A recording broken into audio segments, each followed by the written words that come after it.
Here we'll come to order. The committee's meeting today to hear testimony on an historic American alliance with Europe. Without objection, all the members will have 5 days to submit statements, questions, extraneous materials for the record, subject to the length limitation in the rules. I'll make a brief opening statement, and then we'll proceed to the hearing. I just want to thank the witnesses and apologize for the fact we have these nasty things called roll calls, and they occur from time to time, but I think the interruptions are over, I hope. And I'd like to welcome Ranking Member Kinzinger, who's here with us, as well as Representative Cicilline, and we may be joined by other members as they interrupted schedules allow. A generation ago, the ties the United States had with European nations were valued. They were hard-earned. They were part of the American DNA, our history, our personal heritage. Like so many of us, my grandparents were Europeans who became Americans. In times of happiness, we celebrate. We renew this relationship with uniquely Americanized holidays like recently observed St. Patrick's Day, something very special to me, Columbus Day, our own version of Bastille Day. In times that are more poignant, we observed shared sacrifices and loss.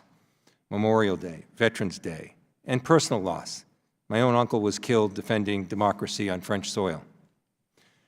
Perhaps it's the fact that this relationship was so ingrained that we saw no need to share this with following generations. However, in conversations I've had with our counterparts on both sides of the Atlantic, they reflect a need to remember and, more importantly, to renew this relationship. One cannot help but be profoundly moved visiting the monuments at Normandy to see, even this day, homes in the area displaying both French and American flags. The alliances we forged with our European partners during and after World War II were a testament to the brutally hard-learned lesson that we cannot escape what's going on in the rest of the world. Instead, we learned that the best way to ensure our security at home is to promote peace and stability abroad. As a result, America committed to supporting a Europe that is whole, free, and at peace, and to working closely with our Western allies to define the rules and institutions that would hold nations accountable for respecting shared values and norms. Through these commitments, we would work to ensure that future generations would never witness the same terror and carnage of their forebears. The United States invested heavily in economic terms, such as through the Marshall Plan, but also in military and leadership terms to make sure these institutions would hold. And to this day, we continue to benefit tremendously as a result. The Western Alliance set the rules for the trade of goods and services, giving American businesses access to more predictable and profitable opportunities around the world. In fact, 1/5 of our trade today is with Europe.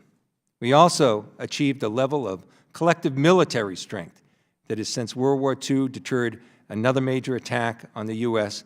by a foreign government. Even when we were attacked on 9/11, our allies came to our defense and triggered NATO's Article 5. Since then, of the more than 3,500 men and women killed serving in coalition forces in Afghanistan, nearly 1/3 were not Americans. By coming together to forge institutions and rules grounded in our shared values of freedom, democracy, rule of law, and the entrepreneurial spirit, we have worked together to ensure that we could live in relative peace, security, and prosperity for nearly a century now. We're here today because we find ourselves again in uncertain times, facing grave threats to our security, and we cannot afford to forget why we committed to our alliance with Europe.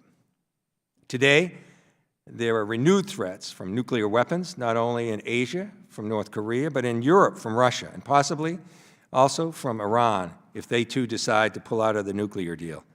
The threat from terrorism is also not over, and while we can agree or disagree over the causes, climate change is already affecting our military readiness, and there are estimates that effects from climate change could cost our economy 10% of the GDP by the end of the century. Further, Putin has aggressively pursued a hybrid warfare and tactics designed to undermine the very pillars of our security and our democracy and democratic alliances. And China has embarked on a strategy to reshape the global economy to its benefit at our expense. Automation and new technologies are also rapidly changing, and they're changing our workforce and our economy and what it means to go to school and get a job so the next generation is better off than their parents were. We can try to face all these threats and challenges alone. However, there has not been a single instance in U.S. history where we successfully did it alone. Rather, history teaches us that we are stronger when our allies are stronger, and we are working in lockstep together against common threats and adversaries. Any actions or rhetoric, therefore, that weakens our allies and our alliances with them is against our national security interest.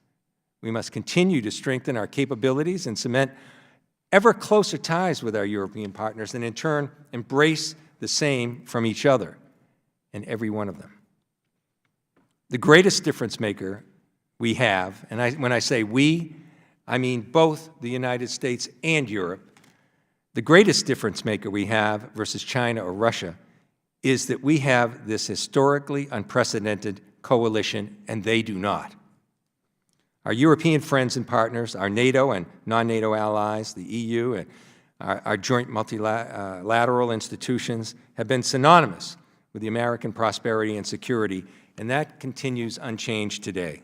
So I'd like to thank our witnesses for joining us for this important discussion during our very first hearing this year of this subcommittee, and I'll turn now to the ranking member, Mr. Kinzinger, for his opening statement. Thank you, Mr. Chairman, and thank you all for being here on the first hearing for this subcommittee. And I couldn't think of a better topic to discuss. This is an issue that unites us all, and I think that's important to note. Since the end of the Second World War, America and European resolve has formed the cornerstone of national security policy for the post-war order.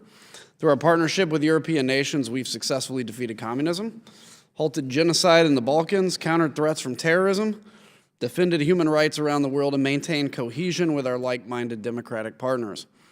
While we no longer face the same existential threat posed by the Soviet Union, Western resolve and stability has helped to maintain peace in a world drowning with strongmen and in chaos.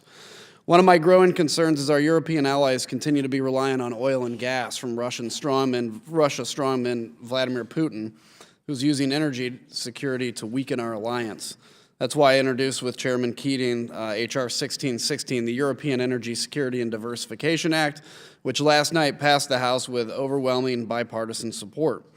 We know that the Russians are using energy as a weapon against our allies, and this bill reassures Europe and shows America's willingness to help our transatlantic partners in their energy growth. Sometimes it seems like our enthusiasm, however, that we have in the United States for NATO is not always matched in Europe. I think Europe needs to step up in many cases, whether it's on their military spending, whether it's on a lean-forward attitude or understanding, in fact, that they are on the front lines and, frankly, have the most to lose of any hostilities between Russia or any hostilities with terror or, frankly, the new Cold War with China that's occurring even in Eastern Europe. Sometimes Europe comes across as tired, and I think if anybody needs to not be, it's Europe because they're on the front lines of this. There's other challenges that we still have to address. There's a genocide in Syria that, despite a brief cessation in hostilities, I think is going to continue to get worse. We have the issue with Huawei in China, and we have allies that sometimes go to the lowest bidder but put themselves in great harm and great possibility of harm by buying Chinese technology. We have a new Cold War with China, as I mentioned. And I think in many cases in the United States, we've politicized what we spend on the military and made it a partisan issue when, in fact, our underinvestment in the military is the reason that we now have parity, which we should never have. We have parity with some of our near-peer competitors like China and Russia. So all these are very important. These are a lot of issues that unite us, but I look forward to asking the questions of our panel today. And with that, I'll give back 2 minutes and 20 seconds. Well, I'd like to thank the ranking member. It's quite generous and unusual in Congress, too, to give back that time. And I've just cut into half of it by thanking him. Our other members have the opportunity, if they so desire, to give a 1-minute opening statement as well. And I'd like to go to Representative Cicilline from Rhode Island. Thank you, Mr. Chairman. I'd like to thank you and Ranking Member Kinzinger for calling this hearing so that we can have an opportunity to discuss one of the most important relationships in the world, the Transatlantic Alliance. I'd also like to thank our witnesses for being here and for their extraordinary public service. The partnership between Europe and the United States is an enduring alliance. It's a community based on a shared set of democratic values. It's a partnership that has fostered unprecedented peace and prosperity in Europe and the United States since the end of World War II. It is an alliance to celebrate and one we must continue to adapt for the future. As we gather today, we must be clear-eyed about the challenges to the Transatlantic Alliance, and we must be proactive about what Congress can do to shore up this critical bulwark. In Europe itself, the strength of the alliance is being tested by Brexit, the rise of populism in Europe, alarming anti-Semitism, and concerning democratic backsliding in places like Hungary and Poland. Here at home, our own president poses one of the greatest challenges to transatlantic relationships, and I want to commend Ambassador Burns and Ambassador Doug Lute for your excellent report on NATO at 70, and ask unanimous consent that that be made part of the record. It is a Thank you. It is a thoughtful analysis of the current state of the alliance and a roadmap for its future. The report warns, and I quote, "President Donald Trump is regarded widely in NATO capitals as the alliance's most urgent and often most difficult problem," end quote. This is an extraordinary statement. NATO, an alliance founded by the United States and our closest allies, in great part to defend the United States, now sees the President of the United States as a threat. Incredible. Today, I want to send a clear message to our European allies. The United States is committed to our partnerships with Europe, and Congress will continue to support the Transatlantic Alliance as we stand together to face new threats to democracy, peace, and global stability. And I thank you, Mr. Chairman, and yield back. Thank you, Representative. Now, no one else wants to have any opening statements, so I'd like to introduce our witnesses and thank them for their presence here today. Ambassador Nicholas Burns is the Roy and Barbara Goodman Family Professor of the Practice of Diplomacy and International Relations at the Harvard Kennedy School of Government. During his distinguished career as a member of the Foreign Service, Ambassador Burns served as Undersecretary for Political Affairs at the Department of State, as well as U.S. Ambassador to NATO. Not unimportantly, he resides in Massachusetts and spends a great deal of time in the wonderful community of Westport. Ms. Christine Wormuth is a director of the RAND International Security and Defense Policy Center. She previously served as Undersecretary of Defense for Policy at the Department of Defense, and prior to that as Deputy Undersecretary of Defense for Strategy, Plans, and Forces, Special Assistant to the President and Senior Director for Defense at the National Security Council, and Principal Deputy Assistant Secretary for Homeland Defense. Dr. Hal Brands is a Henry A. Kissinger Distinguished Professor of Global Affairs at the Johns Hopkins School for Advanced International Studies and a Senior Fellow at the Center for Strategic and Budgetary Assessments. He previously served as Special Assistant to the Secretary of Defense for Strategic Planning and as a lead writer for the Commission on the National Defense Strategy for the United States. Finally, Ms. Heather Conley is a Senior Vice President for Europe, Eurasia, and the Arctic and Director of the Europe Program at the Center for Strategic and International Studies. Previously, Ms. Conley served as Deputy Assistant Secretary at the Department of State's Bureau of European and Eurasian Affairs. We appreciate all of you for being here today and look forward to the testimony. Please limit, although we're not going to hold a clock over your head, testimony to the vicinity of 5 minutes, and without objection, any of your written statements will be made part of the record. I'll start with Ambassador Burns for his statement. Mr. Chairman, Ranking Member Kinzer, thank you very much for the pleasure of being here. And Mr. Chairman, as you said, I'm happy to be here as one of your constituents from Westport, Massachusetts. I've submitted my testimony for the record. I just have 3 points in this short presentation. First, thank you for doing this. Thank you for focusing on what does unite us, as the ranking member said. We believe in NATO and we believe in the European Union. And if you think about it, they're the cornerstones of the democratic West. They've become that.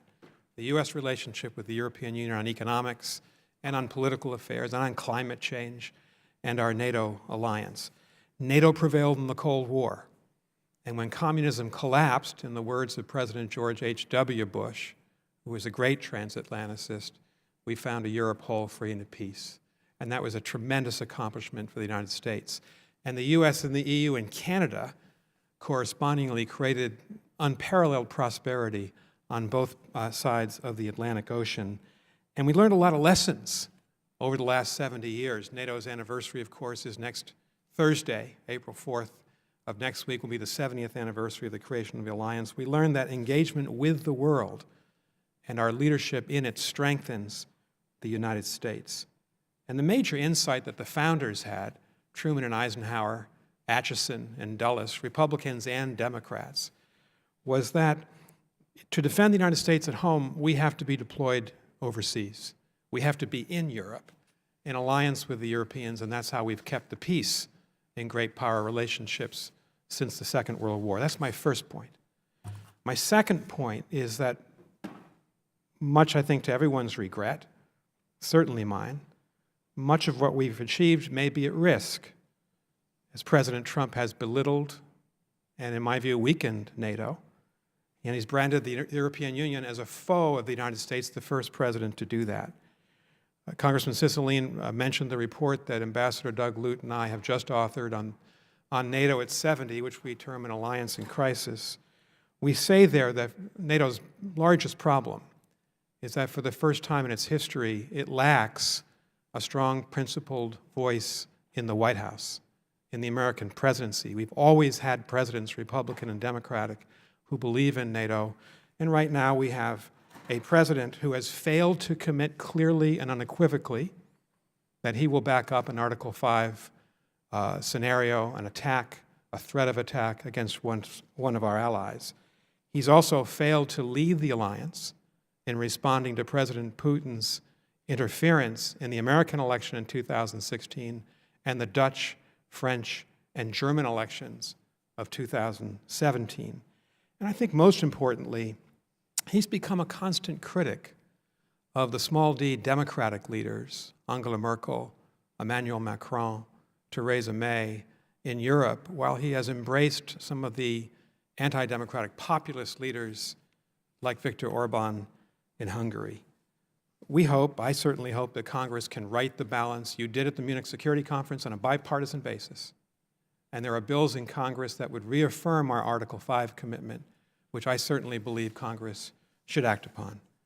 Third and finally, this is not just yesterday's story. There was an op-ed in the Wall Street Journal this morning essentially saying NATO's was a great story, but it's yesterday's story. This is about our future, because we can't preserve a democratic, united, peaceful Europe without NATO in it. We're not going to have partners to fight in the anti-ISIS coalition, which has been very successful under both President Trump and President Obama's leadership, without Europe. They're fighting with us in the Horn of Africa. They're fighting with us, as you know, in West Africa. They're important to us on climate change. As a potential partner, as we re-enter, I hope we will, the climate change agreements in the future, they're important to us on Iran. And finally, I'd say we're going to fight two big battles with the authoritarian powers in the years ahead. One's the battle of ideas. The Russians and Chinese believe that their big idea, central planning, one political party, denial of the human and civil rights of a population, that's the way forward. And they're saying that. That's Xi Jinping and Putin's message. We need to defend our Western capitalist, rule of law societies. The United States and Europe have to be in that together. That's the first big battle. The second is the battle for technological predominance in our military with the Chinese. And that maybe is the most important for our future, that we retain technological military superiority. It's at risk. We need Europe and our East Asian allies to compete with the Chinese. So we are tomorrow's alliance, not just yesterday's alliance. Thank you very much. Ms. Wormuth? Chairman Keating, Ranking Member Kinzinger, members of the committee, thank you for this hearing and for the opportunity to be here. Our cooperation with the countries of Europe is based on our shared values. This is picking up on something Ambassador Burns just said. Our shared belief in democracy and individual liberty and the rule of law. And we have shared a common purpose with Europe to protect and advance these values. And I saw that time and time and again in my government career, how important it is to work with our European allies and partners. I wanted to just give a few examples this afternoon of some of the benefits of the transatlantic relationship, looking at 3 different periods. the post-Cold War period, the moments after the 9/11 attack, and then the era we're in now and will be in, an era of strategic competition. 4 decades of close cooperation with the Europeans during the Cold War ended with the fall of the Berlin Wall in 1989 and the collapse of the Soviet Union just 2 years later. We immediately began working with Western Europe on Germany's reunification within NATO and the larger goal of building a Europe whole and free. We and our European allies focused on engaging the former Warsaw Pact countries, as well as the former Soviet republics, working to help them transition and stabilize. Through programs like NATO's Partnership for Peace, the SEED Act, and others, NATO nations helped these countries emerge from communism. Many of them eventually joined NATO, and many others also joined the European Union. And the work that we did during that period made both sides of the transatlantic relationship safer and more prosperous. After al-Qaeda attacked us on September 11, 2001, Europe again showed their solidarity. NATO invoked the Article 5 Collective Defense Pledge for the first and only time in its history. European nations fought with us in Afghanistan from the earliest days, losing more than 1,000 military personnel on the battlefield. Under the NATO umbrella, many of the European countries are still with us in Afghanistan today. Some of our European allies also joined us in Iraq, fighting alongside our military, training Iraqi security forces, and working to rebuild Iraqi institutions. And then, in the summer of 2014, when the Islamic State seized territory in Iraq, many Europeans joined us in the anti-ISIS coalition. Some joined the air campaign or contributed special operations forces. Others provided trainers on the ground, and still others gave weapons to the Kurdish Peshmerga and the Iraqi security forces. Many Europeans also provided much-needed reconstruction funding. Ending the physical caliphate, which just happened in the last few days in Iraq and Syria, would have taken much longer and cost much more without the support from our European allies and partners.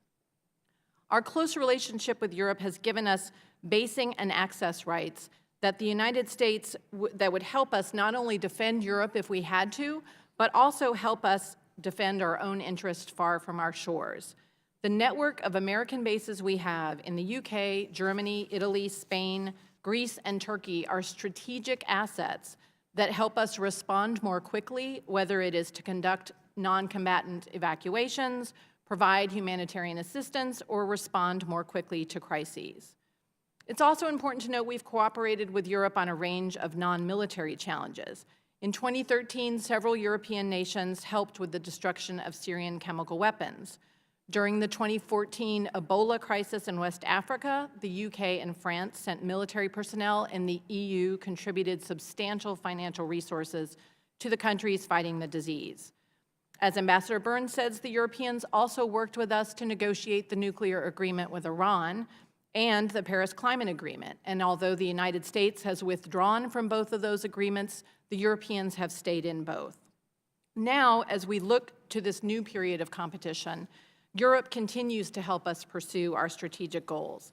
They've been our closest partners in pushing back against Russian violations of sovereignty. For the past 5 years together, we've maintained sanctions against Russia because of its aggression in Ukraine. And standing together, the United States and 24 European nations expelled 115 Russian diplomats in response to the brazen chemical weapons attack on the Skripals. President Putin seems intent on undermining the rules-based order that the United States and Europe worked so hard to build all these many years. Preventing that outcome is going to require us to work closely with Europe and NATO. We've taken a number of measures already to shore up deterrence, including forward deployment of multinational battle groups in Poland and each of the Baltic states. Motivated substantially by the need to deter Russia, many NATO members are increasing their defense spending. A majority of them will be on target to meet the 2% goal by 2024. And although several European countries absolutely need to spend more on defense, the increasingly fraught debate over burden sharing runs the risk of overshadowing the many benefits of the transatlantic relationship. I would just close it by saying, looking ahead, the rise of China will likely be the most important geopolitical challenge for the foreseeable future. Our principal advantage in that competition, as the chairman has said, are our alliances with Asia and Europe, and it's one we can't afford to jettison.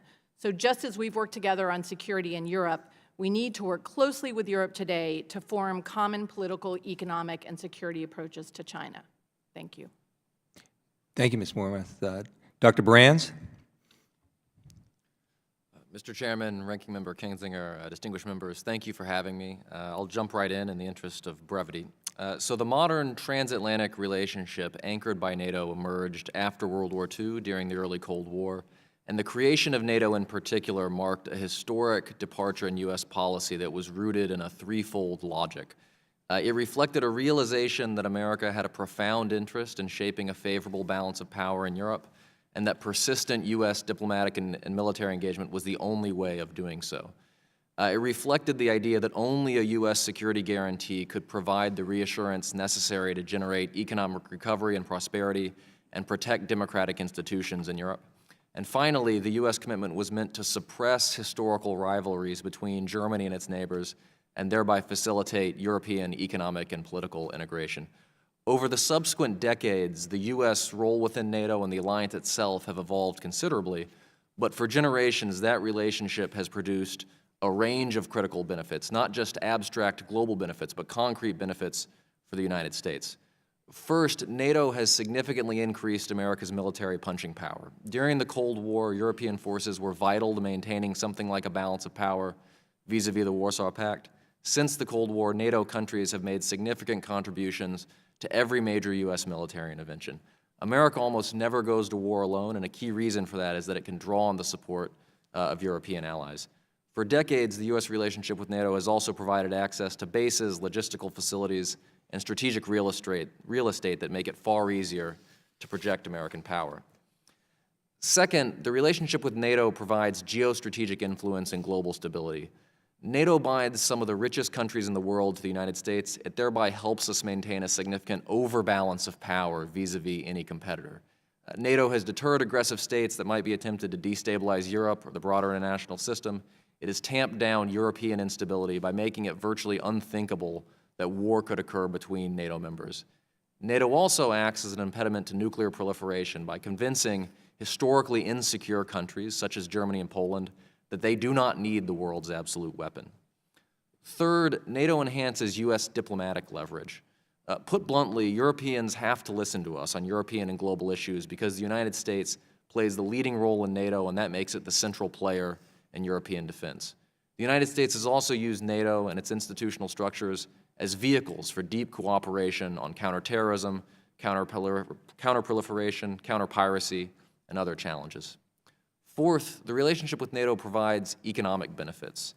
For decades, U.S. diplomats and trade negotiators have used the security leverage provided by its NATO commitments to extract more favorable terms in bilateral economic agreements. More broadly, NATO and other U.S. alliances sustain a climate of stability in which trade and free enterprise can flourish, thereby bolstering U.S. and global prosperity. Finally, the relationship with NATO provides political legitimacy.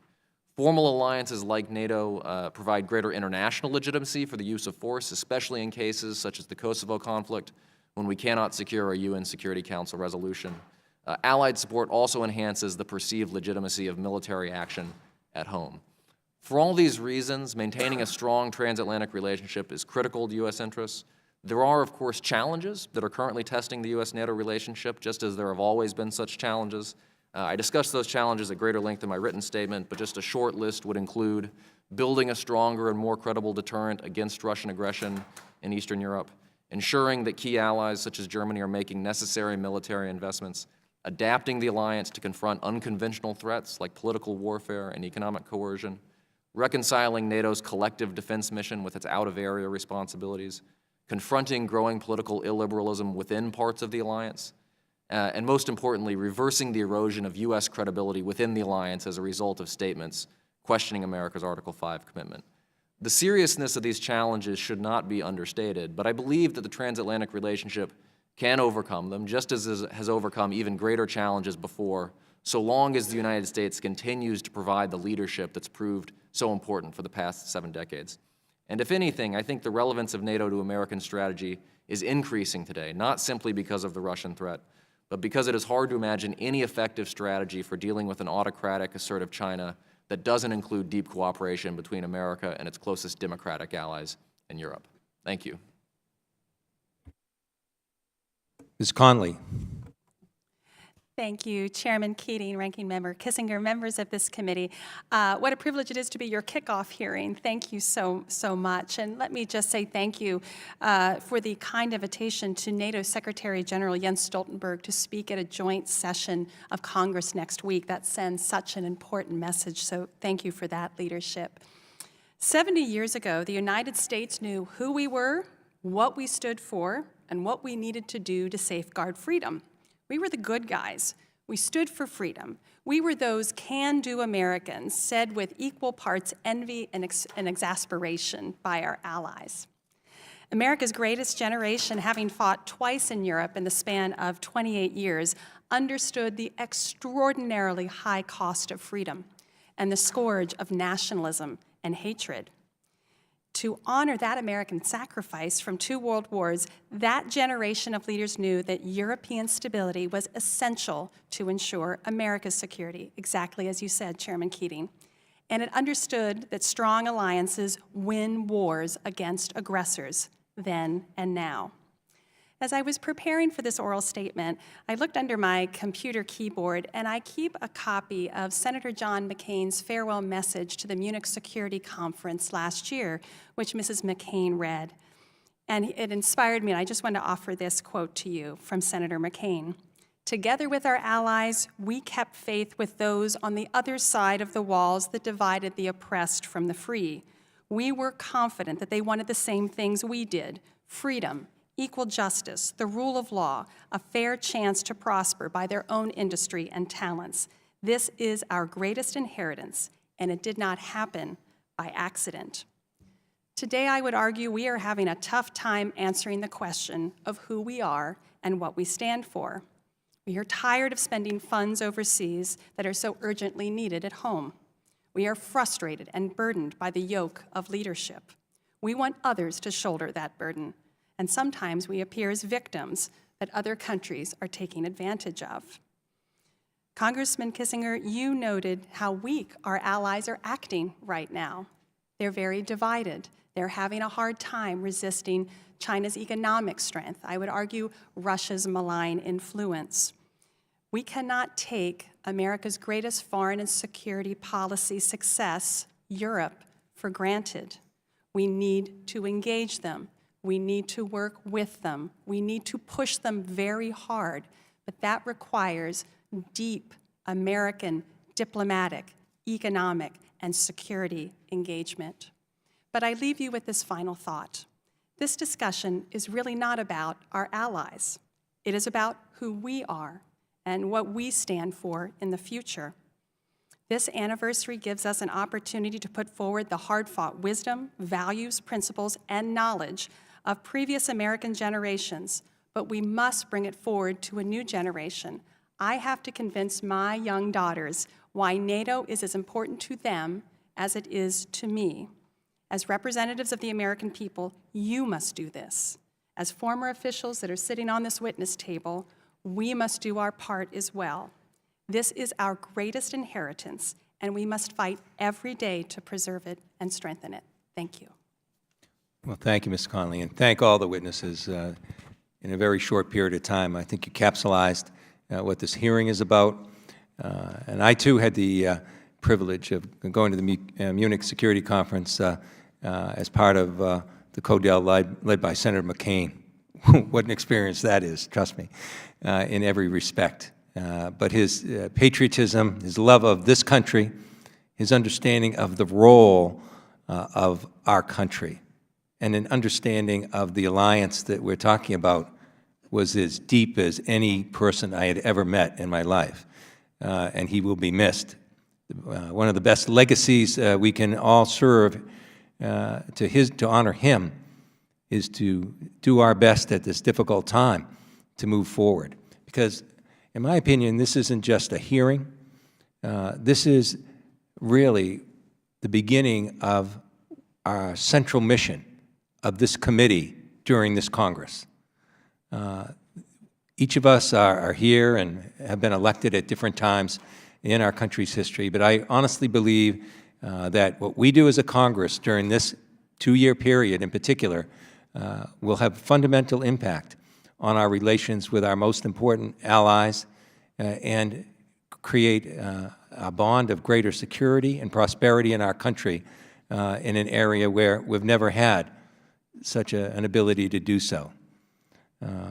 I came back and I saw Ambassador Burns there from Munich with the Speaker and several other of our leaders.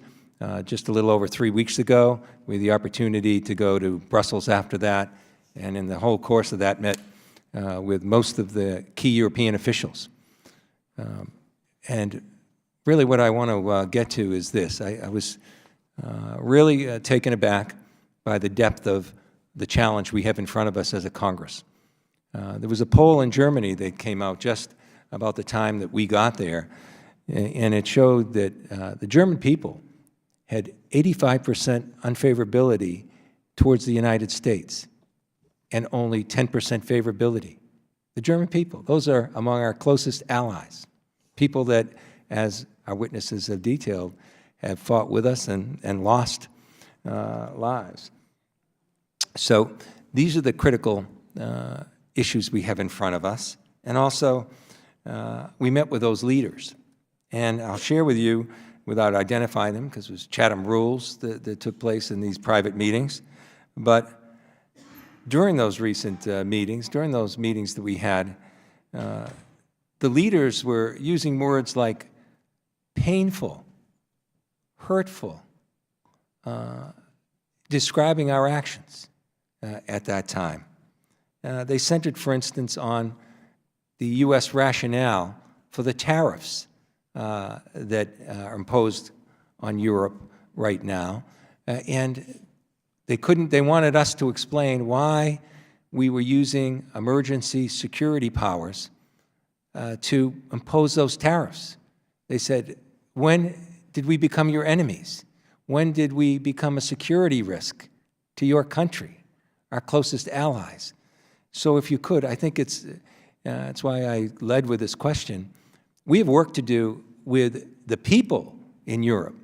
And that's why we're here today. That's why this is central to what we will do, reminding them of the importance of this alliance. Because I think when people focus back on what we took for granted a generation ago, they'll understand better how to invest personally, financially, and in terms of our security interests together. So if I could, those two comments, what can we do to help improve as a Congress? And I must tell you, I'm not casting our meeting just on those issues. I've been to many CODELs traveling as members of Congress. I can't recall a time that I felt as appreciated with us being there as members of Congress as we did during that period. And that's encouraging. But what can we do? Because the people that will be making decisions, and there's elections coming this spring, will be guided by their own constituencies. And it's concerning to see that unfavorability that's there with a close ally, and also the work we have to do with these other officials, our counterparts in Europe. Mr. Burns, Ambassador Burns. Thank you, Mr. Chairman. I would just say this, politics is a two-way street. Relations across the Atlantic are a two-way street. I think there are things that we need to do and they need to do. On our side, it was pretty clear from the Munich conference. It was an extraordinarily insightful conference to hear from the Europeans. They're looking for a reaffirmation of the American commitment to NATO, especially focused on Article 5, because the President just hasn't done that. He's had, on his first visit in 2017, he didn't mention Article 5. In fact, it was taken out of his speech. And then last summer, on the day of the summit with President Putin in Helsinki, he was highly ambivalent about whether he would respond to an attack on Montenegro, a country that was attacked politically, attempted coup by the Russians 2 years ago. And the second thing that we need to do is reaffirm our relationship with the European Union.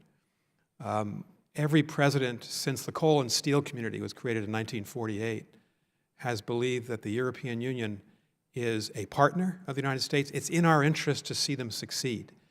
The President consistently has called them a foe, a competitor, only looking at them through the prism of trade, but not also in our political partnership, which is very deep.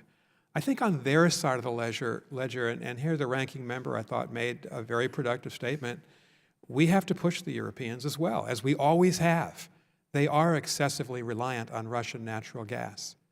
They're in danger of being excessively reliant on Chinese capital investment through the Belt Road Initiative. You saw that Italy joined it formally over the weekend.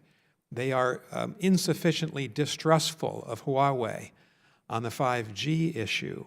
And so I do think we have a right and an obligation in a two-way street relationship to push back. And the one that I feel most strongly about is German defense spending. It's the largest and most successful economy. They have a surplus. And yet the Bundestag reported out last week a budget that will not get them to 2% by 2024, which is the target. They may barely get to 1.5%. President Trump's right to push them.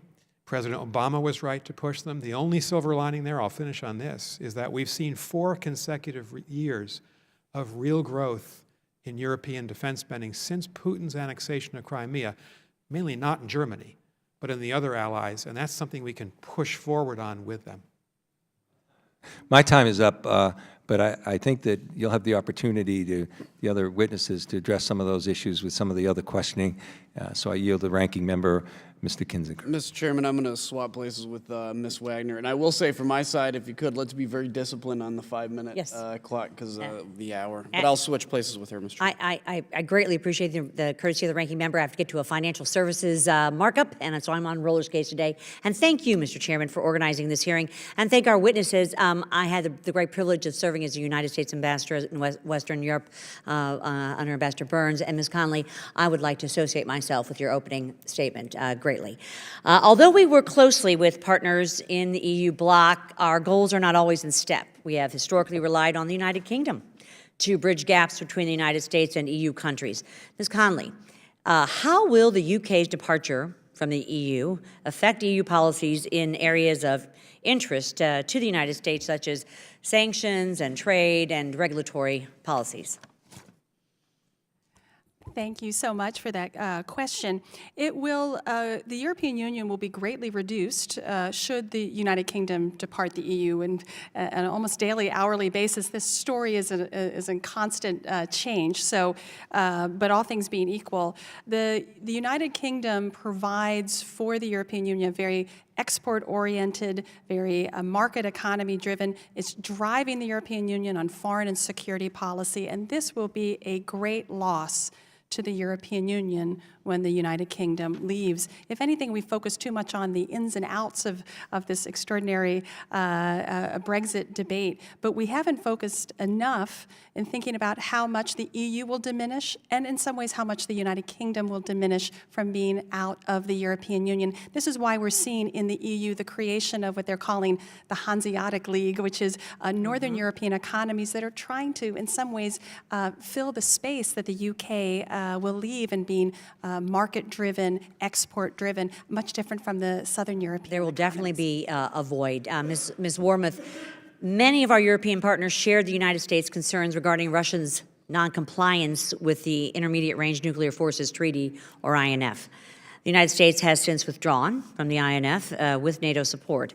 I understand these recent developments worry some European stakeholders who fear resurgent U.S.-Russian competition will destabilize Europe. What is the future of arms control in Europe, and what role can European countries play in pressuring Russia's back into compliance? Thank you for the question, Congresswoman. I think I'm very concerned about the future of the arms control regime in the wake of the decision to withdraw from INF, primarily because I'm concerned about what it means for whether we extend the New START agreement in 2021, which I think is very much in the interests of the United States, despite the fact that we are in a very low period with the Russians. So figuring out how to extend that agreement, which is in our interests, I think is item number 1 on that agenda. I think we need to continue to have our European allies and partners put pressure on Russia to work with us to extend that agreement and to call out their bad behavior, as they have in many instances. I do think that part of having a credible deterrent is showing a unified front.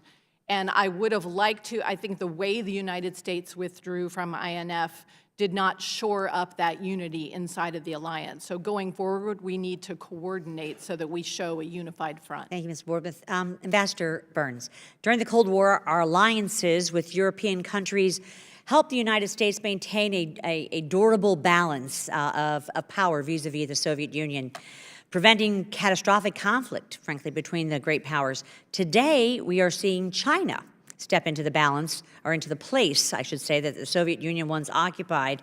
What role will Europe play in countering the rise of China?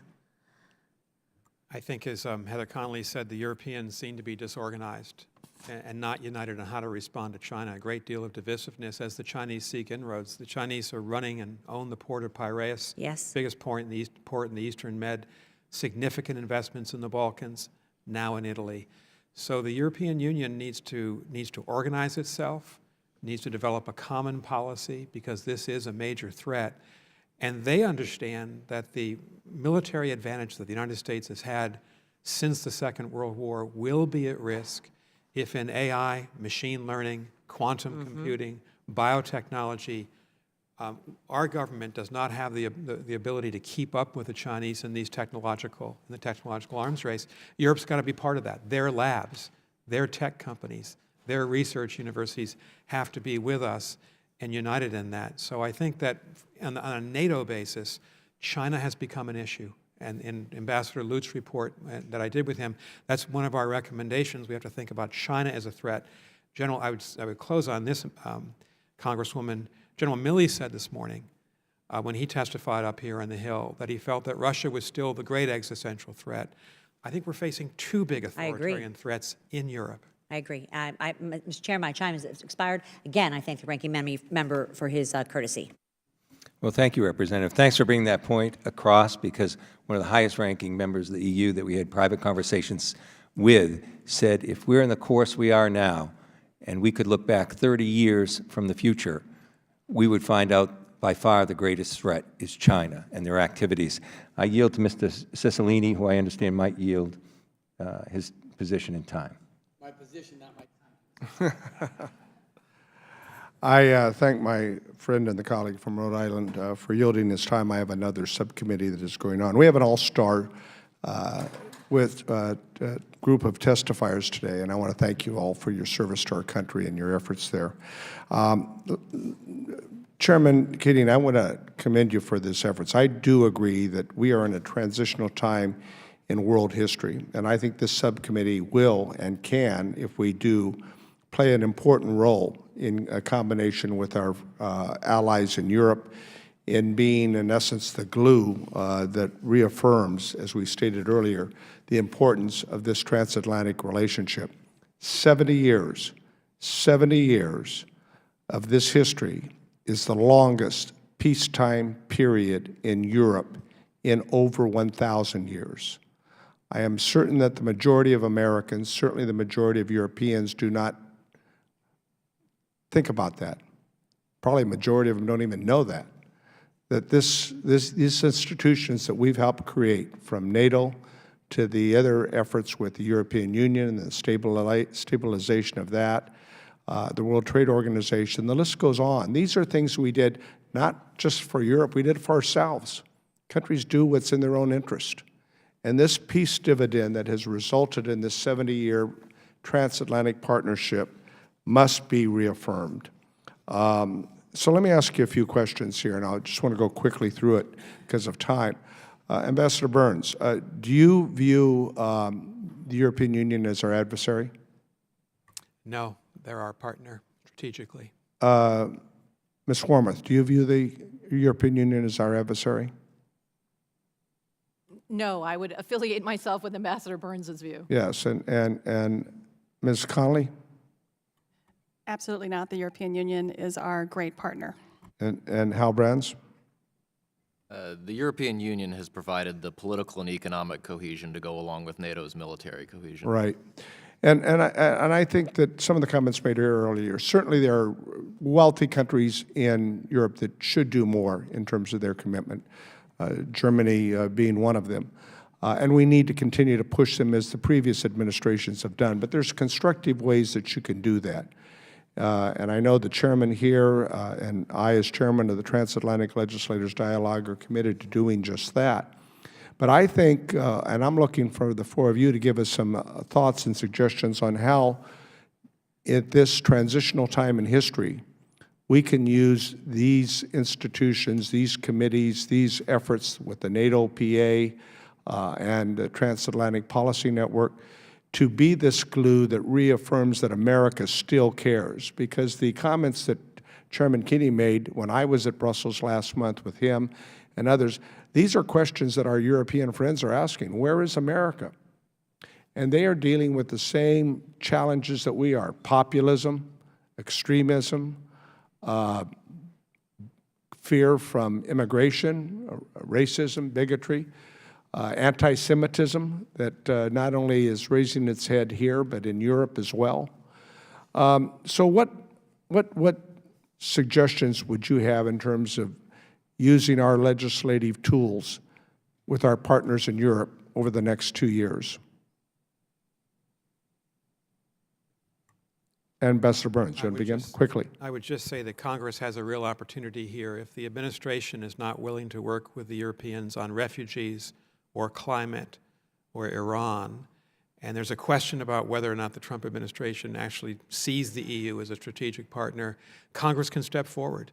And these legislative exchanges I think it's been very clear. The administration sees these relationships as transactional and doesn't really believe in multi-national partnerships. Clearly, that's what they've exhibited. It's just a different view. And it's jarring, I think, for this partnership. 30 years ago, the Berlin Wall fell. These are really historical things, if you think about it. And it's due in part to the success of this partnership, I believe. Other comments? Yes. I would just add, I think obviously visiting often, traveling, speaking out, making sure that they're hearing other voices of support. I would also encourage you to think about how your district and the states can work more collaboratively with Europe, the sister city partnerships, the economic relationships. If this cannot be a top-down approach, we have to stabilize and maintain it, really energize your constituents to reach out, the economic ties that bind, and continue to send that strong message of support. And working with AmCham, there's also the private and the public sector, there's NGOs, there's a lot of things that are tools, Mr. Chairman, that I think we need to employ with our European colleagues as well. My time's run out, but I don't know if any of you care to comment. In 2013, the equivalent of the Joint Chiefs of Staff of Russia, General Gerasimov, talked about a policy using democratic institutions, elections, to undermine the European Union and the U.S. as an economic force and as a military force to play on those divisions. I think he's done a pretty good job so far with their limited hand. If I could, perhaps that could be answered in the course of the other questioning, too. If you could filter that in, it'd be appreciated. Thank you, Representative. Thank you. I now call on Ranking Member Kinzinger. Thank you, Mr. Chairman, and thanks for enforcing the 5 minutes, because I know a lot of us have stuff to do this afternoon. Let me just say again, all of you, I appreciate you being here. I think this is a fantastic hearing. I think there's a lot that unifies us. I've heard a few shots kind of coming from the other side about the administration, and let me be clear. I think the administration appreciates Europe and sees Europe as a friend. I think the administration appreciates NATO and sees NATO as a friend, but sometimes Europe and NATO don't like being called out when they're not doing what they need to do. And I mean, it's a reality. Back post-World War II, you know, Europe was in a position where they needed the United States basically to provide a whole lot. And there was a lot of benefit to us. Now we're in a position where we have a lot of very strong countries and we all have to rely on each other for a security situation. I think it's important to note that we get as much out of NATO as NATO gets out of us. So I think it's important, you know, this isn't just a United States doing a favor for Europe situation.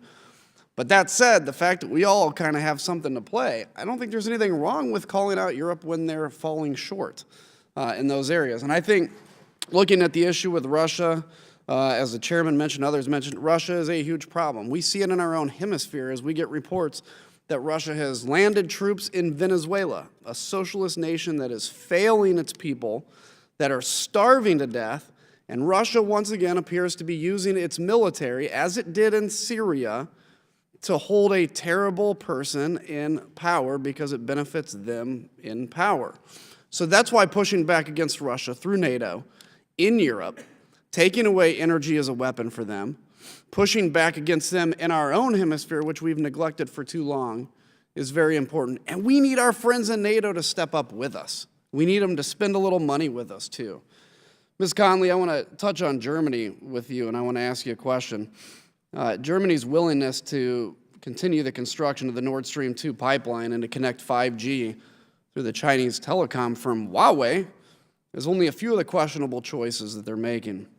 What does it say about the strength of the U.S.-European alliance when Germany, the largest economy in Europe, is taking actions that are counterproductive to our joint security interests?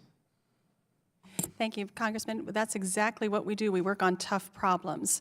The challenge is Nord Stream 2 follows Nord Stream 1, and we should have been much stronger on Nord Stream 1. I think there is an awareness in the German government that they cannot proceed as how they wanted to. Chancellor Merkel has said that she wants to ensure that Ukraine does have gas transit before the end of this. But you're absolutely right. This is where we have to roll up our sleeves and work very closely with them, not scream at them through ambassadors, but work constructively with them. They respond to a parliament. They're just like our system. They can't demand change. We let this go on for too long. I would argue we have been sort of in a benign neglect phase for over a decade. We are very transactional. We asked one thing and then we'll come back and ask for another. We don't engage in a sustained way. If we're concerned about Nord Stream 2, we better be as concerned about Turk Stream, because Turk Stream is a reconstituted South Stream. So we have to look at this very holistically. The 5G issue, you're absolutely right. Europe is falling very far behind in IT infrastructure. They know that. And what they're trying to do is make sure the U.S. companies are affected to try to level the playing field. We have to join with them, and if we don't join with them, they will be very susceptible to our adversaries opening. Yeah, I agree. This has been an issue that has come under Republican and Democratic administrations prior. We have let this kind of relationship sleep. We have basically said, okay, the fact that NATO exists is enough, and we have not taken into account these creeping problems that we're now having to deal with head on. But I think we need to be careful to not assume that when we take on these problems head on that atrophied for so long under us, that is not disappreciating NATO or hating Europe or we're finding them as competitors. This is us saying, look, the future of the United States and the future of Europe is relying on this. Let me just ask you in only the 30 seconds left, Germany continues to be the member that does the most to stifle NATO growth. Year in and year out, they're near the bottom of defense spending. Why does Germany continue to be such a problem when it comes to defense spending and reaching the 2% GDP target? And I gave you 18 seconds, so you can top line it and figure the rest later. So I am deeply concerned not only in the state of the Bundeswehr and the lack of functional capabilities in the maritime as well as in their air and land power. But please understand, we are talking about different scales of economy. So you talk about the German economy, it's not the Estonian economy. So we put this marker at 2%. We've put ourselves into this corner where we benchmark at 2%. You can spend 2% to defend against another NATO ally, which is the Greek posture, or we can have allies that have capabilities that the U.S. can use. So it'd be good if Germany had one of those. So, well, Germany absolutely has to increase their defense spending, and we have to work very closely with them on Bundeswehr reform. But the Germans are also the lead framework nation in Lithuania and the NATO battalion. They are contributing, but we have to work much harder and hold them to account. I agree with you. I think we all agree. With that, I'm going to yield back just because of time. Thank you very much. Good. Thank you. Now I'd like to recognize the very patient representative from Rhode Island, Mr. Cicilline. Thank you, Mr. Chairman. Thank you again to our witnesses for your really helpful testimony. Ambassador Burns, I want to start with you. You, as I mentioned in my opening statement, you referred to the challenges faced by NATO at 70, particularly as it relates to the failure or absence of leadership from the U.S. president and how unusual a circumstance that is. And although we're trying to do as much as we can as members of Congress to reaffirm our support and our understanding of the importance of this relationship, we did a resolution which was overwhelmingly supported in a bipartisan way. We're having this hearing. My sense is still that world leaders look to the words and actions of the president and not the Congress. And so I'm wondering if you could speak a little bit about what the absence of American presidential leadership in this moment has meant in terms of the future of NATO and what we can do to undo some of the damage that's being done by the president in this regard. Thank you, Congressman. One of the most striking things that Ambassador Lute and I heard, we took 6 months, interviewed 60 leaders, current and former, on both sides of the Atlantic. One of the most striking things was that a lot of Europeans said there could not be next week a head of government summit here in Washington to celebrate the 70th anniversary because the European leaders and some of the Americans were not quite sure if President Trump would blow up the summit with a rhetorical attack on NATO the way he did the last two NATO summits in 2018 and 2017. That's a sad reflection. I think what we've lost is we've never had a president who is so ambivalent, and that's a kind characterization about NATO. Article 5 is the key. A lot of people have been saying, watch what the administration does, not what it says. But for deterrence to work, your words have to be clear, and they have to be credible, and they have to be firm. And if you backslide on Article 5, that does give an opening to an adversary like Vladimir Putin. It may not be a conventional attack of a type that we might have feared, and we did fear in the 50s and 60s, but now a hybrid attack or a cyber attack on our election system. And so I think we've lost a lot. And we need the next president, whenever that president appears, after a vote of the American people, to really dig us out of a hole. Congress does have an opening right now. Ironic for someone who's a creature of the executive branch, I served my entire career in the executive branch, to ask Congress to exercise its constitutional responsibilities. But I can tell you what I've heard from Europeans is the resolutions you passed reaffirming American support for NATO did make a difference for them. And I think we saw that in Munich as well. Thank you, Ambassador. I think one of the other things that we've heard a lot about is obviously the shared democratic values that both led to the creation of NATO and it's sustained it for these 70 years. But I think many of us are very concerned about, and you've written about this, about the democratic institutions that are weakening, particularly in Hungary and Poland. I think it's also quite a stretch to claim that Turkey embodies democratic values. Populist parties are growing all across Europe, and you, Ambassador Burns, highlighted this in your report, this democratic backsliding as a cancer within NATO. And so I'm curious to know what you think Congress can do to shore up the foundations of democracy at the core of the transatlantic alliance, what your assessment is of the state of democracy in Europe, and obviously any of the other witnesses who want to contribute to that answer. Two big challenges. The biggest challenge in Europe right now, the existential challenge, is the rise of the anti-democratic populists. Marine Le Pen, Geert Wilders, Alternative for Deutschland. They're contesting the European parliamentary elections. They may, unfortunately, do well in them this spring. Very important for the United States to be on the right side of that issue. And there is a perception, more than a perception, a strong belief that the president has embraced Viktor Orban in Hungary and the Polish government and Salvini, the right-leaning leader in the Italian coalition. We should be behind the Christian Democrats and the social democratic leaders, the true small d Democrats in Europe like Angela Merkel, and we're not right now. And that's hurting us.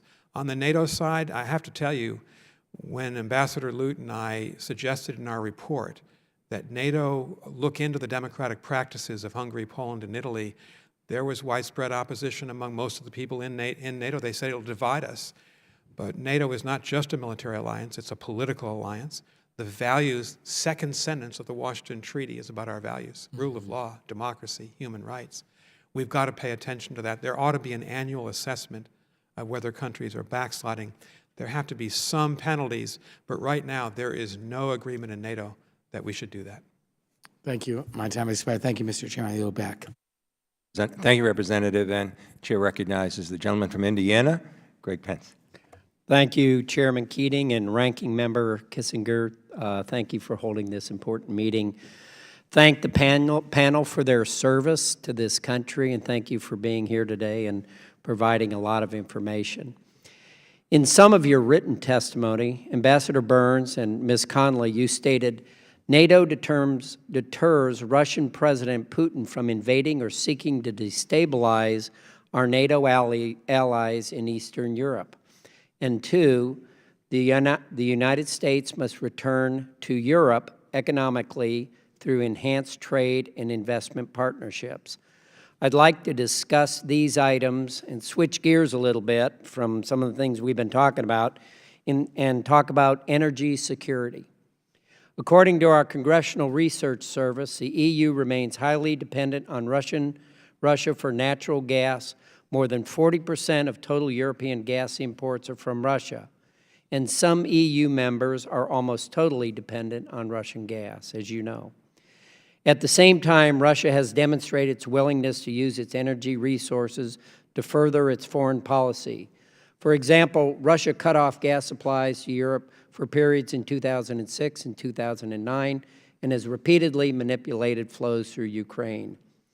NATO is not blind to this challenge. According to NATO, and I quote, NATO's role in energy security was first defined in 2008 at the Bucharest Summit and has since been strengthened.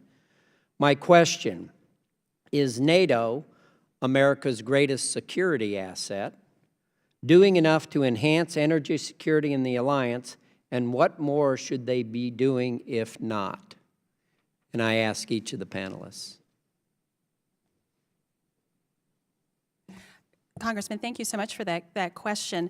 I think NATO certainly is at the center of thinking about security very widely and has created a center of excellence to focus on energy security. But ironically, it is the European Union that has the most input into demanding diversification of European energy. The European Union's third energy package tries to break the upstream and the downstream requirements and tries to seek and ensure diversification. It has had successes, yet it has had failures, such as Nord Stream 2.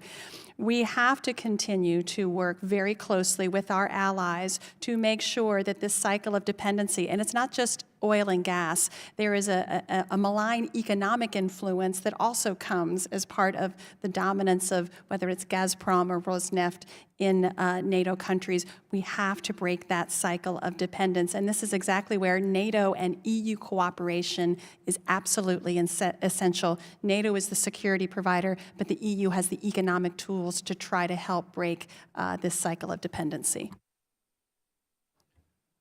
I would agree with that. I would just add, to the extent that the United States can promote measures to facilitate the export of LNG and other energy exports, that can provide a useful counterweight to Russian influence as well. The point I would make in terms of addressing this is that it's important for the United States to apply pressure and apply encouragement, but to do so in a constructive way, because if it comes across as hostility or outright condemnation, that turns this issue or the defense spending issue into a referendum on the current political leadership of the United States, which is not an argument that we will win in Europe right now. And just to amplify that, I think part of the, I very much agree with what Ms. Connolly said about Germany and its need to step forward in the area of defense. But unfortunately, I think because so much of the German government feels like they've been singled out by the current administration, they're letting that color their decisions. And it almost feels as if part of deciding not to spend as much on defense is a reflection of feeling like they've been singled out unfairly. And so I think we really need to get to a place where we're pushing the Europeans, as the ranking member said, but we're doing that against the backdrop of the complete understanding of the positive relationship that we have and how much our European allies bring to the table. I think without grounding those hard conversations in that backdrop, it's very easy to have those conversations be unconstructive. Congressman, NATO thought a lot about energy security at the beginning and the middle part of the Cold War decades ago. We had to in terms of our contingency planning. Less so now. NATO should think more about this, but I think realistically the EU is going to be the focal point of the institution that the U.S. can work with most effectively. U.S. LNG, Norwegian, Algerian gas are substitutes. and we've got to work with the EU to get there. Thank you, Mr. Chairman. I yield back. Thank you, Representative. The Chair now recognizes the Vice Chair of the committee, Representative Spanberger. Thank you, Mr. Chairman. I am honored to serve as the Vice Chair of this subcommittee as we continue to reinforce our shared fundamental values of international cooperation, mutual security, and democracy. My question today for the witnesses, and I thank you very much for joining us, relates to trade policy. Recently, we've seen the White House invoke restrictive trade policies, particularly the imposition of tariffs, in response to trade imbalances and in the name of national security. Yet it's the farmers, business owners, and everyday people across my district, Central Virginia's 7th District, and across the country who are hurt, both by these tariffs and the retaliatory tariffs countries have imposed in response. Mr. Brands, in your view, and Ambassador Burns, and to the other witnesses if you'd care to respond as well, in your view, are these tariffs serving our national security interests? Or are there other, more effective diplomatic avenues for resolving trade disagreements that wouldn't have this outsized negative impact on our own citizens that we should consider pursuing instead? I don't believe that the tariffs are serving the national interest, and I would simply add that I think they're undercutting U.S. goals in other respects as well. One thing I would give the administration credit for is trying to bring pressure on China to address its unfair trade practices, but that will be much more effective if we're not isolating ourselves by picking trade fights with our allies at the same time. Thank you. Congressman, I just say it's complicated. We've always competed with the EU in trade. We're going to have our differences, but we need to fight fairly. The smarter play for us right now is to combine forces with the EU and Japan and South Korea against China. The President's fighting, I think, he's made a lot of good points about China's predatory practices. We need that EU support, and right now we've got a divided team on our side. I'd also say in the long term, mid to long term, we should go back to thinking about a U.S.-EU free trade agreement. 900 million people, the 2 largest democratic spaces in the world, and the 2 largest economies in the world. And this could help our economy, and it could help us to confront the predatory nature of the threat from the Chinese. And given the tenor that so many of these conversations have had related to our trade policy and related to our engagement with our allies, what do you see the path forward to dial back some of this aggression, to put us back on the right path, and potentially move towards, as you said, sir, combining forces, particularly in the face of the greater challenge, which is China? You know, what we don't have right now is a productive relationship between the American president and the German chancellor. President Obama and President Bush, George W. Bush, both had very productive, frank relationships with Angela Merkel. You could work things out with her because she's the strongest leader. To a lesser extent with President Macron of France, we don't have those relationships. The president and the chancellor, I'm told, do not talk often. If you don't have a conversation between the 2 most important alliance leaders on trade, then you get into situations, very unfortunate, where we're threatening a trade war. And I think a lot of people fear when the U.S.-China trade war ends that the president's going to go after the EU for a next trade war, and that's going to hurt everything that I think the 4 of us have talked about this morning. It's going to have an impact on the military and political issues as well. Thank you. I would just add, Congresswoman, that we do, like in the other areas, we do have very big differences with the European Union on a whole range of trade issues, from data privacy and protection and agriculture. We can't shy away from those. We have to dig into those. But placing tariffs on steel, aluminum, threatening tariffs on auto parts, we're self-harming ourselves.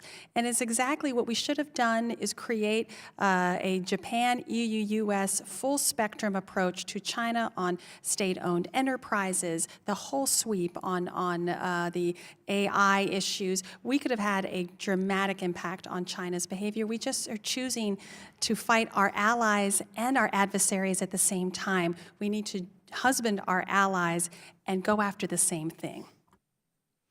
Thank you very much for your time today, and I really appreciated your comment about fighting our allies and our adversaries at the same time. I think that's counterproductive, and I thank you for your comments this afternoon. I yield back. Thank you, Representative, and thank you for that line of questioning, because as a person in the last Congress that co-founded the then-called TTIP caucus, there's no question, and I reached a great reception, as a matter of fact, when we brought this up when we were in Europe just recently, that if we work together, even if we're not successful in standardizing even the majority of products we have, we'll have half of the world's GDP. If we really want to be effective with China, we should deal from strength. So I appreciate that line of questioning. It was well received by the leaders there. I'm mindful of the obstacles we'd have, but at least we'll be going down the right road. So thank you. And now the gentleman from Mississippi, thank you for joining us, and Representative Michael Guest, welcome to the committee, and thank you for being here. Thank you, Mr. Chairman. I want to turn my focus just for a few minutes on NATO spending. And I think there was, during some opening statements made by you, Ms. Wormuth, that currently of the 29 NATO countries, 8 have met the 2% GDP, which is the NATO spending standards that have been set. Is that correct? Congressman, it's actually 5 currently now who are meeting the 2% target. Only 5. That's correct. And you said that we are on track by 2024 to have additional countries that would meet that 2% GDP. What number? I think we're expecting it to be somewhere between 14 and 15. I mean, these are projections, but it will be a majority of the 29 members. So we'll still have roughly 14 or 15 then that don't meet that standard? That's possible.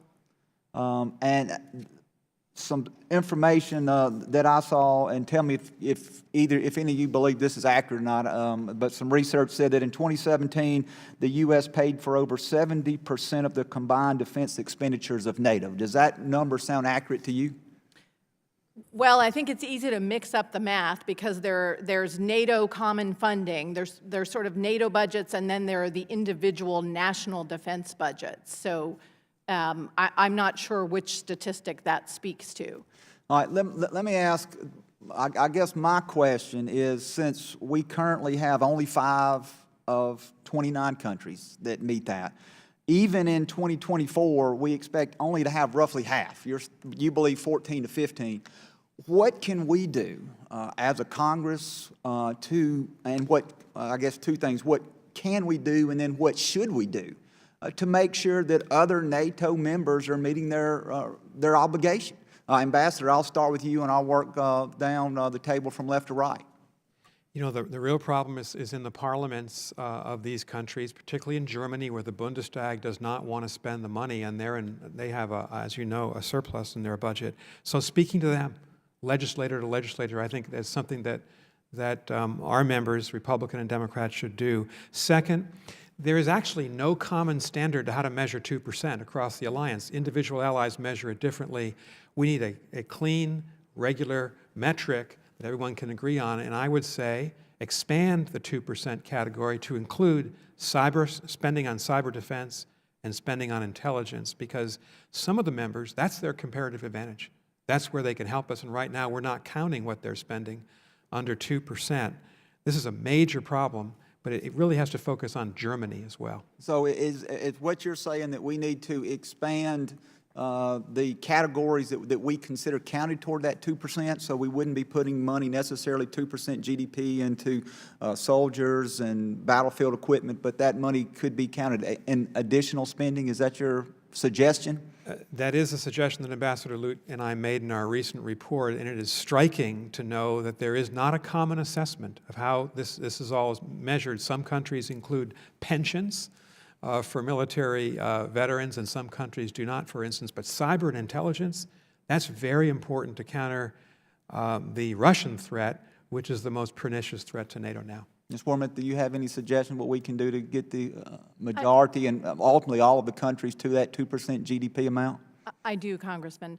I think first, we have to continue to speak constructively and do the hard work and have the hard conversations with our NATO allies about the importance of meeting that target. The projection today is that by 2024, a majority of the 29 will get there, but we still have time, and we can work with those countries to get more of them closer to the target. And again, that I think means having those difficult conversations against a backdrop of recognizing that we are all in this together. Another point I would make is that 2% is about the input. What's as important, if not more important, is the output. What are we buying with that? I don't want to see our NATO allies spend more money on their pensions and on some of their personnel accounts. I want to see them buying new equipment. I want to see them investing in research and development. And I would say the NATO countries are doing better. Part of the Wales Defense Investment Pledge was to have 20% of their defense budgets go to new equipment and R&D, and several members are reaching that target. So I think we need to be focusing on have those hard conversations and have conversations about what they're buying and making sure what they're buying is useful for the alliance and for deterring Russia and dealing with the range of other challenges NATO faces. Dr. Brands, do you have any suggestions? I would endorse all of this. I would just say single out the high performers for praise and recognition.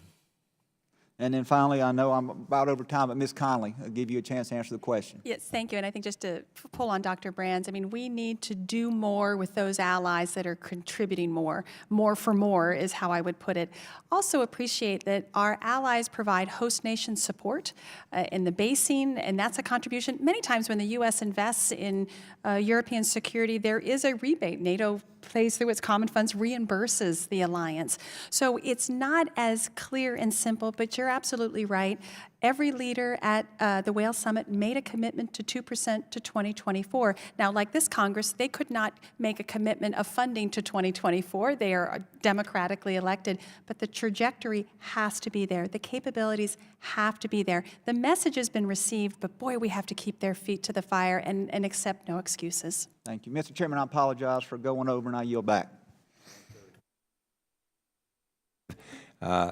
As we conclude, I just want to institute quickly a second round, but make it more of a lightning round. I don't know if you have planes to catch or what your transportation issues might be, but there's a couple of issues just for a brief comment, and I'll also give my colleagues any chance to put those questions in the queue as well. But we haven't touched about Turkey and the S-400, especially from its NATO implications. This is very serious. I didn't want this hearing to go by without bringing up that issue because I do think it presents a very grave threat to our alliance if this continues. So if you could comment on Turkey and the possible S-400 purchases from Russia. Chairman, I'm very concerned about the Turkish decision to acquire the S-400, and so concerned that I think, frankly, we're in a position where we need to reconsider going forward with the F-35s to Turkey. We can't have our planes essentially plugging in to an adversary's air defense system. So we've been having this conversation with Turkey for some years now, but it feels like we're at the tipping point. But I certainly wouldn't be comfortable going forward with the F-35s. I agree with Secretary Wormuth. The recent statements by Chairman Dunford and Supreme Allied Commander Scaparrotti, I think, have been straight on target, and that is we cannot integrate this system into our alliance. And so I agree with Secretary Wormuth. If the Turks proceed with this, and Erdogan is threatening to do that, then I think the F-35 should be at risk. How can we have close strategic coordination if they are importing a Russian system into NATO allied defenses? Great. Chairman, I would just argue that the S-400 picture is a symptom of a much broader and larger strategic picture that Turkey is turning away from Euro-Atlanticism, its approach to Venezuela, its approach to Iran, its rapprochement with Russia, some of the instability in the Aegean Sea. This deserves a hearing from this subcommittee to look at the totality. In part, much of NATO's and containment strategic rationale was anchoring Turkey and Greece, and the Euro-Atlantic community. This anchor is starting to push in a different direction. I would also argue for the Congressman's comment, Hungary, you need a hearing dedicated to Hungary and understanding what is going on and whether we can maintain NATO classified information with that country. These family first, these are important countries. We're losing them. We have to find a strategy and a way forward to return them to the Euro-Atlantic community. Great. Well, I'd like to thank the witnesses and say this. It's been a day of interruptions with roll calls, but this has been so important. We had very good participation from subcommittee members running in and out. A couple of them had to leave. And, you know, the members of the committee, those members or other members, will have the opportunity to ask additional questions in writing. And we ask the witnesses to please respond to those questions. And the hearing record will be open for 10 business days in order to receive those responses. Thank you so much for being here. This is just the beginning of an important journey. And I think in the short time we had to discuss this, we covered so much ground, but are left with so many more issues to pursue. With that, I'll adjourn this hearing, and thank you for your participation.